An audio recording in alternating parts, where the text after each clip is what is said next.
katatapos lamang ng mga buladas at diskarte na ginawa ni Ginoong Marcos Jr. sa harap ng Kongreso at sa harap ng mga mamamayan. Buladas talaga. Siyempre, mag-aabot na po sa 1 taon mahigit na na-identify si Marcos Jr. at si Martin Romualdez para antayin pa ng taong bayan kung sino ang mastermind. Totoo naman po ang sinasabi ni Ginoong Saldico because coming from his position na dati siyang naging tauhan ni Marcos at Romualdez para pamunuan at gamitin ang Committee on Appropriations sa loob halos ng 3 taon upang katayin ang budget 2023, 2024, and 2025, malinaw po na si Saldico ay galing sa inner sanctum. Ibig sabihin po, insider, deep inside, sa sindikato nila Marcos Jr. Kaya itong drama niya kahapon na masakit din para sa akin, pero kakasuhan na si dating speaker or ang dating speaker. Gimmick lang po yon mga kababayan. Pang media. Kung baga, showbiz. Kasi hindi nga niya mapangalanan si Martin Romualdez. That's number 1. Number 2, yung mga alipores ng sindikato ni Martin Romualdez pumapalakpak sa harap niya. Which means, kilala niya at alam niya ang mga kumatay ng budget. Bakit ang mga iilan lang ang tinarget at nauna pa yung mga kumukontra at nagsisiwalat laban sa korupsyon at pandarambong kagaya nila Congressman Mike Defensor, Senator Marcoleta, Senator Jinggoy Estrada, na tumayo laban sa panggigipit at panunupil ni Marcos Jr. upang maibaon ang investigasyon at paglalantad ng totohanan sa flood control scam na umaabot na pala sa 1.9 trillion pesos. Tapos ipinagmayabang lang ni Marcos, naka-recover na daw ang gobyerno, nakapagpa-frozen ng 25 billion pesos na cash and assets at nakapagbalik na ng 800 million para sa National Treasury. Ang nawawalang pundo sa 2025 alone, humigit kumulang mga 500 billion pesos. Tapos nakapagbalik lang ng 800 million. Wala pa nga yun sa 3% mga kababayan. O wala pa nga 2% yan sa 2025 budget alone. And besides, binuladas niya lang tayo ng kung anong mga promesa na 4 na taon niya nang ginagawa paulit-ulit at magli5 taon na siya papasok next June, ay last 5 years na niya sa kapangyarihan, paulit-ulit ang mga promesa niya na walang nangyayari. Subalit yung kanyang 100 billion pesos na insertions, hindi niya tinalakay, mga kababayan. Systems loss pa siya, papalakpak. Matagal na po yan alam ng taong bayan at dapat nga tinanggal yan sa billing charges ng mga electric power companies, kagaya ng Meralco, sapagkat pandaraya yan. Kung nagkakaroon ng offload, peak load, at mga discrepancy sa pagtakbo ng kuryente nila ng supply, hindi yan dapat kasalanan ng taong bayan at ng mga consumers. Pero tingnan natin kung anong gagawin ni Marcos Jr. dito, sapagkat matapos niya magsona kahapon na buladas, tataas na naman ng 6 na piso sa loob ng 1 linggo, staggered ang presyo ng gasolina at presyo ng diesel, mga kababayan. O ayan. So, itong isa sa malaking buladas niya kung bakit tayo gumawa ng ganitong video analysis natin o reaction, ay itong malapit-lapit na daw mag-launch ng space rocket ang Pilipinas. Wow! Mga dike at mga flood control at breakwater sa mga nawasak na mga area na dinurubo at kinurakot ang proyekto, hindi mo nga maayos-ayos. Nalulubog ang maraming barangay sa Iloilo City dahil sa palpak at bulok na flood control projects. At ang itinuturo na iniimbestigahan, hindi man lang kinasuhan ng plunder, kundi multiple graft and corruption cases lang itong si Congressman Joang ng Uswag Wasaag Ilonggo Party List, mga kababayan. At itong si Jamjam Baronda, hindi rin po naisama sa investigasyon. No, sa kanya po itinuturo ng mayor ng Iloilo City ang naturang mga palpak at mga nakurakutan na flood control projects according to the public statements released by the Iloilo City Mayor sa persona ni Mayor Raisa Treñas. So malinaw po na mayroong problema dahil mahigit 40 na mga barangay sa Iloilo City that's almost 30% mga kababayan, ang binaha ng malalim hanggang dibdib at ang pinakamababa hanggang baywang nung nakaraang 3 araw lamang mga kababayan. So malinaw na hindi po ginamit ni Marcos ng totoo ang kapangyarihan ng gobyerno para habulin at parusahan ang mga mandarambong, mangungurakot at magnanakaw sa kaban ng bayan. Pumapalakpak pa sa harap niya. Kaya tama lamang po ang binanggit ng kanya mismong kapatid na si Senadora Amy Marcos. Sabi ni Senator Amy Marcos, noong nakaraang taon, ang sabi ay mahiya naman kayo. Pero ngayong taon, naging walang hiya na sila. Correct. Tumpak Senator Amy Marcos. At yan ay pinapangunahan mismo ng kanyang kapatid. Ang pagiging walang hiya. Sapagkat kay Sandro Marcos alone, na anak ni Marcos Jr., itinuturo mismo ng mga Cabral files na nauna nang lumabas.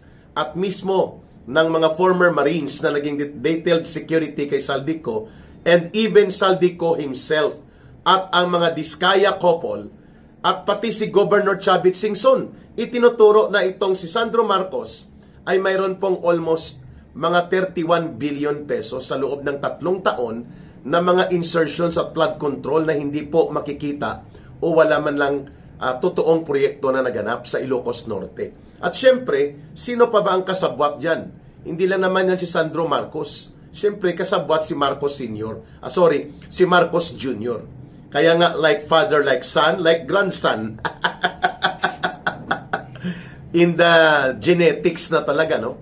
Genetically magnanakaw. Yun pong tawag sa genes na talaga, no? Mabutit hindi ganon si Senator Amy Marcos kahit papano. At itong si Irene Marcos, no? Pero itong Bongbong Marcos Jr., kuwang-kuwa niya talagang diskarte ng tatay niya. Maliban sa pagiging matalino. Matalino ang tatay At medyo may swabe yon sa kakayanan talaga sa pamumuno, na bulok at nakurap lang dahil nalasing sa kapangyarihan at naging gahaman din later on sa pera. Pero itong anak, terrible, wala nang utak na matino, nakagaya ng tatay niya, pero terrible sa pagnanakaw, terrible sa pagsisinungaling. Kung ang pagbabatayan po ay ang mga nagpaglalantad ng mga testimonya at mga pagpapahayag ng mga direktang nakakaalam. Mantakin mo, pinagbantaan nila si Saldico. Sinabi niya pa yan kay Saldico, inuulit ito ni Saldico sa kanyang video. Maghanap kayo ng inyong mga insertion, huwag niyong pakialaman yung sa akin na 100 billion pesos. At sa kanyang Office of the President, mahigit 5 billion pesos din ang idinagdag na budget. Noong 2025 lang ito At ito yung tinatawag ni Drilon at ng marami pang mga dating mga senador at mga finance ministers or finance secretary, the worst and most corrupt budget, yung 2025. And yet, ibinaon lang po ni Ping Lacson ang investigasyon tungkol dyan sa Senate Blue Ribbon Committee ng siyang namumuno, at hanggang ngayon hindi pa natapos-tapos sapagkat alam natin na pinoprotektahan niya si Marcos Jr. at si Martin Romualdez dahil nakinabang din po siya. Ito yung binabanggit ni Adrian Bersamin na mayroon pong tinanggap na campaign fund support mula dito sa idineliver na 8 billion pesos mula sa mga security detail kay Saldico, itong si Ping Lacson at si Tito Soto na nagkakahalaga ng mahigit kumulang ay 250 million pesos campaign fund support ng 2025 elections last year. Yan po ang binabanggit mismo ni Adrian Bersamin sa kanyang pahayag na nakuha ni Congressman Leandro Leveste.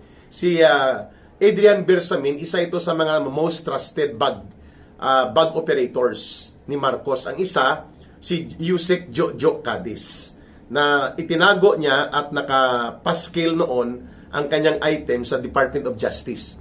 Wala na rin po ito, nag-resign na rin po ito mga kababayan.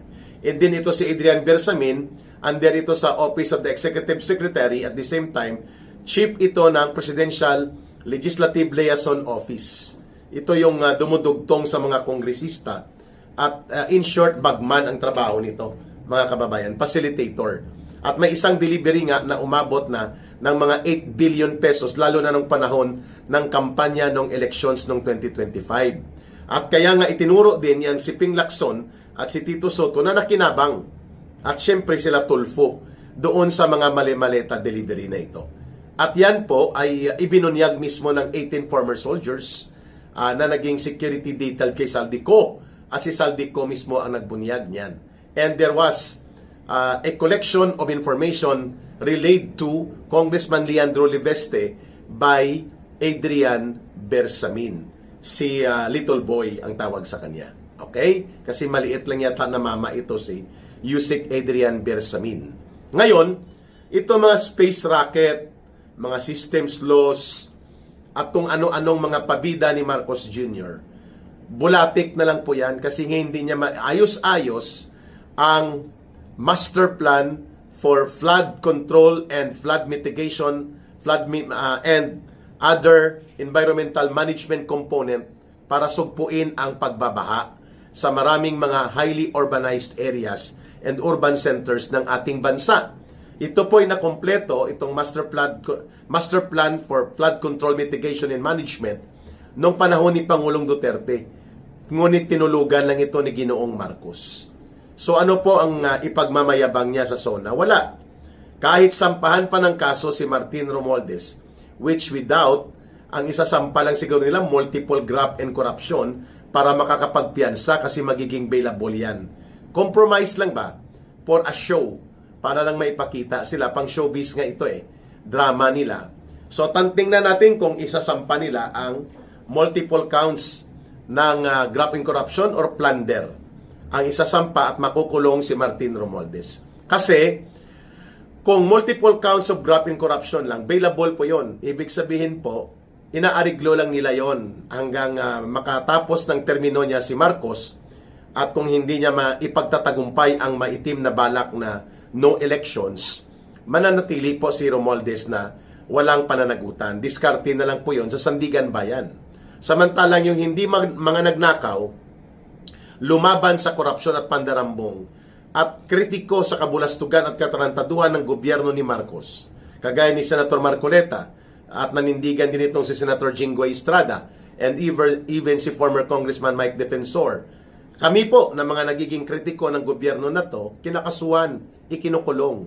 Samantalang yung tunay na mga magnanakaw, pumapalakpak at kaharap ni Marcos Jr. kahapon.